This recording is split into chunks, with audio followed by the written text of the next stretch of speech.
1971, a new nation is born. How a cry of anguish made India help set a nation free.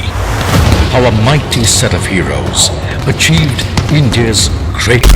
Leaving Bangladesh, 93,000 Pakistani prisoners of war will have to be transported to India. 25,000 of them are here in the Dhaka cantonment getting ready. नमस्कार, मैं देवेश चौहान। राजनीतिक किस्सों की इस खास पेशकश में आज कहानी आयरन लेडी की, यानी कि इंदिरा गांधी की। उन्होंने दिमाग की धार से दुनिया के मानचित्र को बदल कर रख दिया। कहानी बड़ी है, मगर 1971 के असर राष्ट्रवाद बताते हुए रोंगटे खड़े कर देगी। अप्रैल 1971 में पाकिस्तानी सितम के मारे 5 लाख बांग्लादेशी शरणार्थी हिंदुस्तान में शरण ले चुके थे।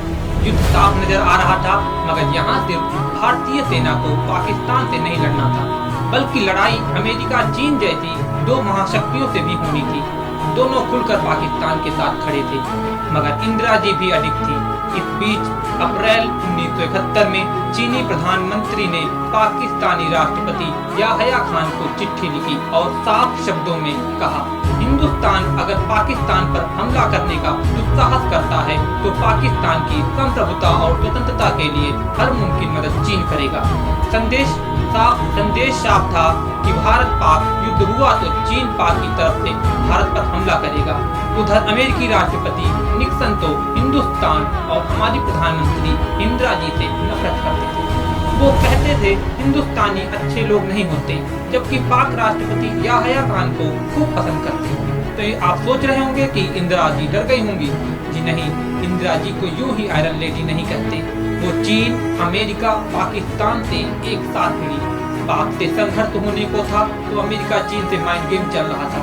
निक्सन यहाँ तक कह गए कि अमेरिका किसी भी सूरत में पाकिस्तान का विखंडन नहीं होने देगा। शायद वो इंदिरा को ठीक से जान नहीं पाए थे। सितंबर 1971 में हुआ युद्ध जुलाई में हो जाना था, मगर बड़ी ही चालाकी से चीन को रोकने के लिए हिमालय पर बर्फ गिरने का इंतजार किया गया और अमेरिका की काट के सोवियत संघ से नजदीकी बढ़ाई जाने लगी। सोवियत ही वो शक्ति थी जो दोनों के खिलाफ हमारा साथ देती। सोवियत संघ यानी रूस को साथ लाने में इंदिरा का साथ दे रहे थे उनके मुख्य सचिव पीएन अक्सर और सोवियत राजदूत पीटी सर। रणनीति बनाई गई और विदेश मंत्री सरदार स्वर्ण सिंह को जून 1971 में मॉस्को भेजा गया। फिर तब होती है वो संधि जो आज तक हिंदुस्तान की मजबूत सामरिक ढाल बनी हुई है। संधि ये हुई कि दोनों देशों पर किसी बाहरी आक्रमण की सूरत में दोनों ही देश शांति बहाली के लिए उचित कदम उठाएंगे। यहाँ तो ये तय हो गया कि अगर अमेरिका चीन कोई भी भारत पाक युद्ध के बीच आया तो उसे सोवियत संघ के भीषण वज्रपात को झेलना पड़ेगा। इंदिरा जी की रणनीति काम करने लग गई। वो खुद सितंबर 1971 को मॉस्को गई। इधर हिमालय पर बर्फबारी का बेसब्री से इंतजार हो रहा था, तो उधर इंदिरा अपनी कूटनीति के राह से पाकिस्तान के धागे खोलने में लग गई। बैक टू बैक कई यूरोपीय देशों का दौरा किया गया। फ्रांस के एक चैनल में शुद्ध फ्रेंच भाषा में इंटरव्यू भी दिया गया। फ्रांसीसी अचंभित थे। फ्रांस के लोगों को यकीन नहीं हो रहा था कि सूती साड़ी पहने एक हिंदुस्तानी महिला इतनी शानदार फ्रेंच कैसे बन सकती है। वो इंटरव्यू आसानी से आपको यूट्यूब पर मिल भी जाएगा। अपनी विद्वता से इंदिरा पश्चिमी देशों को ये एहसास कराने में कामयाब रही कि बांग्ला भाषियों पर पाकिस्तान जुल्म कर रहा है, मगर सुपर पावर अमेरिका अपनी भारत से दुश्मनी मोल लिए बैठा था। तो उसे समझाने के लिए नवंबर 1971 में इंदिरा सीधे अमेरिका गई। राष्ट्रपति निक्सन से 2 बार मिली। निक्सन ने उनके साथ बड़ा दुर्व्यवहार किया। इंदिरा जी के मुंह पर कहा, यदि भारत ने सैन्य कार्रवाई की तो नतीजे खतरनाक होंगे। इंदिरा से ये बात उस देश का राष्ट्रपति कह रहा था जिसका जापान पर 2 परमाणु बम गिराने, अपनी ताकत और क्रूरता दिखाने का इतिहास रहा था। इंदिरा ने जवाब दिया, भारत नहीं पाक युद्ध की धमकी दे रहा है, हम संयम से हैं। नवंबर में दिया इंदिरा का ये जवाब कुछ भी नहीं था, क्योंकि अब दिसंबर आ चुका था। हिमालय पर बर्फ की मोटी चादर जम चुकी थी। चीन कुछ कर नहीं सकता था। अमेरिकी राष्ट्रपति निक्सन की बोलती बंद करने के लिए पाकिस्तान के 2 टुकड़े करने का यही सही वक्त था। 3 दिसंबर 1971 को इंदिरा के एक इशारे पर सैम मानेकशॉ के शेरों ने पश्चिमी और पूर्वी पाक पर 2 तरफा हमला बोल दिया। उस दिन पहले पाकिस्तान ने हमारी पश्चिमी सीमा की हवाई पट्टियों पर बम बरसाए थे।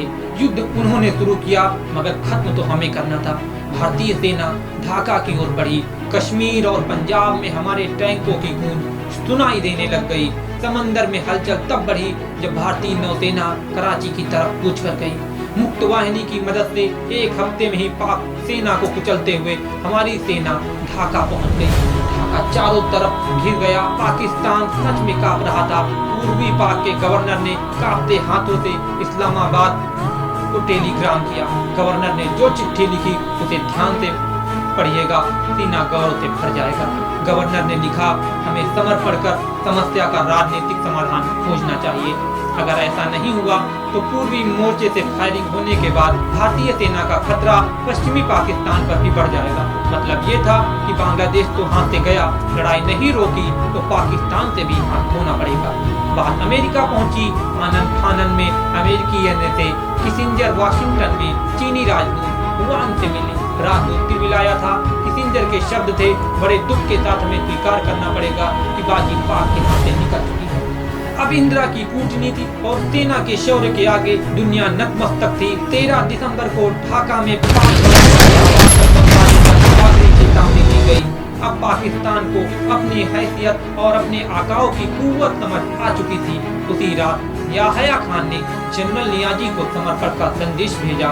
मात्र 13 दिन के भीतर 16 दिसंबर 1971 को 90,000 की पाक फौज ने घुटने टेक दिए और तब हमारी प्रधानमंत्री इंदिरा जी ने लोकसभा में ऐलान किया, ढाका अब एक आजाद मुल्क की राजधानी है। पूरा सदन इंदिरा गांधी जिंदाबाद के नारे से गूंज उठा। विपक्षी भी हिम्मत खुद नारा लगाने से रोक नहीं पाए। पूरी दुनिया में इंदिरा गांधी के नाम का डंका बज रहा था। इंदिरा सिर्फ नाम नहीं बल्कि शक्ति का प्रतीक बन चुकी थी।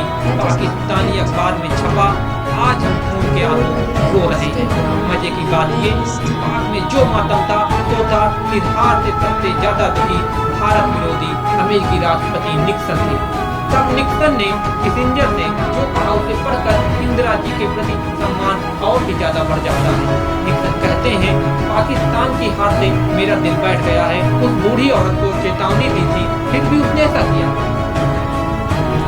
एक महिला ने विश्व शक्ति अमेरिका के गुरूर को माटी में मिला दिया। हिंदुस्तान की पुरानी छवि टूट गई।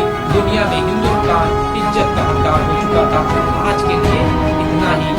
फिर मिलेंगे किसी रोचक कहानी के साथ।